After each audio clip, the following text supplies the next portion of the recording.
Hello everybody, my name is Nexus and welcome to a new kind of video. Today I want to discuss IGN's post regarding Microsoft's 20 first-party studios and the games they are known for. This is just my personal opinion, which is made up of over 21 years of playing various titles across multiple consoles.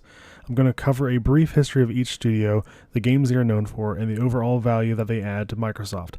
Let's jump into the list of studios now. They begin the post with Studio Turn 10, which is known for Forza Motorsports. In my opinion, racing games aren't as popular as they used to be, and I don't see that game being as valued as others they list or any game that is provided via PlayStation or Nintendo.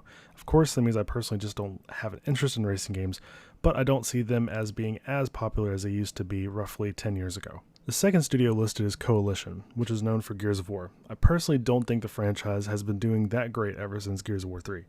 Gears of War 4, released in 2016, was okay, but between 4 and 5, the story being created doesn't seem as enticing as the original trilogy. Yes, the story behind Kate Diaz's past is interesting, but personally not as much as the original trilogy. The third studio listed is 343 Industries. Known for Halo, after acquiring the license from Bungie, I have seen a drop-off in interest from the franchise ever since 5, or maybe even 4. I know there was a lot of criticism for the 5th installation if you don't count Reach or ODST, and with the recent criticism over Halo Infinite, I don't see the franchise doing as well in the future. Mind you, Halo is one of my favorite games from my childhood, and I played it so much, so to say that the game isn't doing as well anymore is quite disappointing.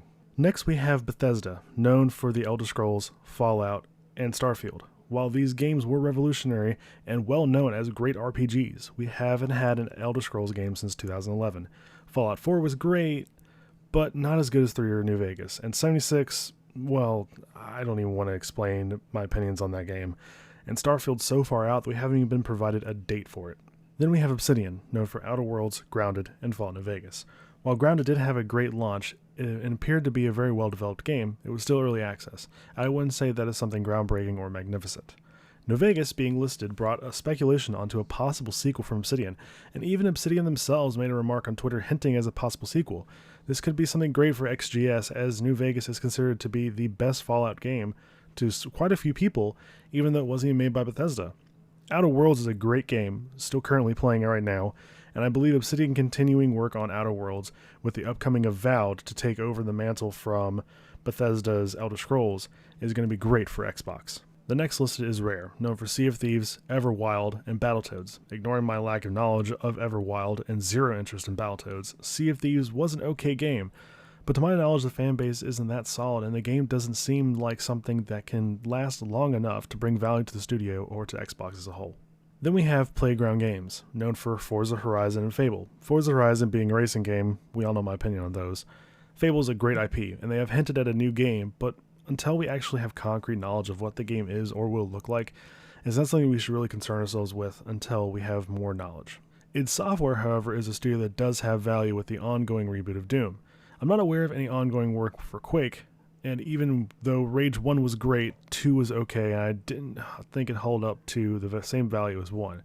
They may continue that line or use the same world for Rage for more stories, and that might actually be great. Ninja Theory, known for Hellblade and Bleeding Edge, with the upcoming sequel to Hellblade: Senua's Sacrifice, Ninja Theory does have a great IP, and I hope they continue this franchise.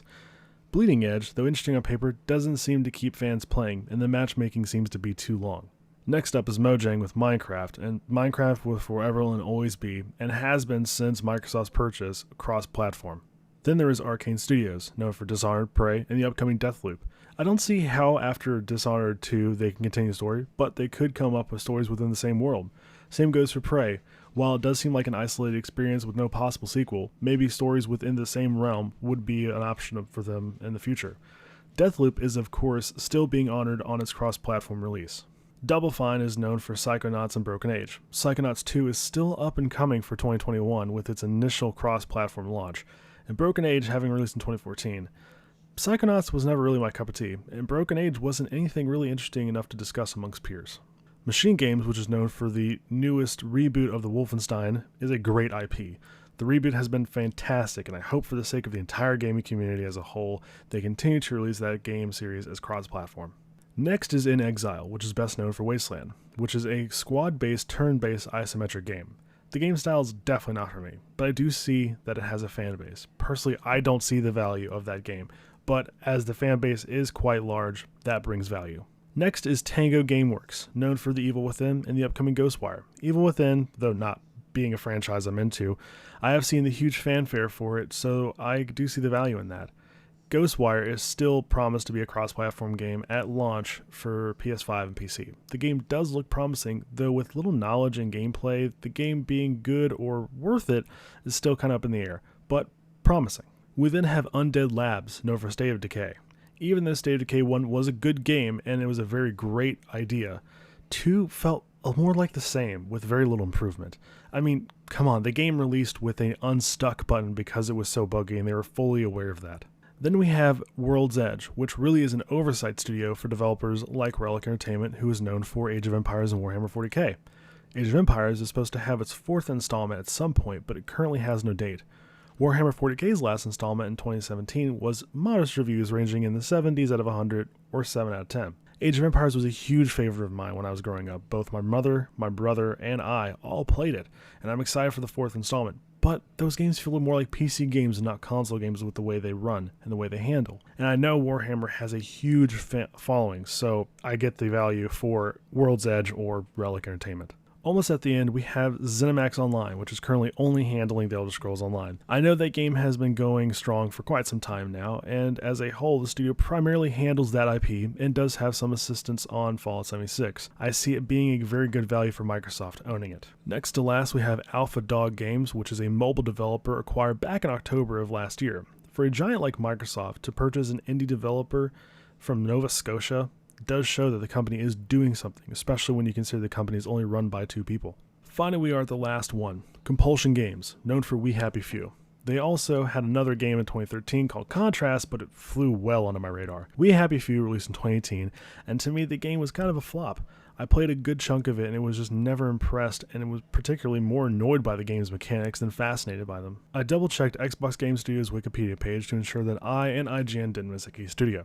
From the list of games, personally I would say Xbox has a console that holds value with Halo, Bethesda if they really make anything, Obsidian, Fable if it turns out to be good compared to the last, Doom, and possibly Rage, Hellblade, everything from Arkane Studios, Wolfenstein, and possibly Ghostwire. This leaves out one important thing, that you don't need the console to experience any of these. Even the ones that I didn't mention are still available if you own a computer. And I know the age-old argument that a PC costs more, but if you fail to recognize that the Xbox is a $500 game and movie player, where a PC can conform thousands of other functions, this voids the argument. Yes, $500 is cheaper, and even $300 is cheaper than possibly $800, $1,500, even higher, double, triple that price. But the value of a good PC is more than an Xbox. And yes, I understand that Microsoft owns Windows, but they don't own Steam, which is where they've been placing their games recently. Again, this is a personal opinion on the games and studios I feel hold true value to Xbox on the premise that there is only Xbox versus PlayStation.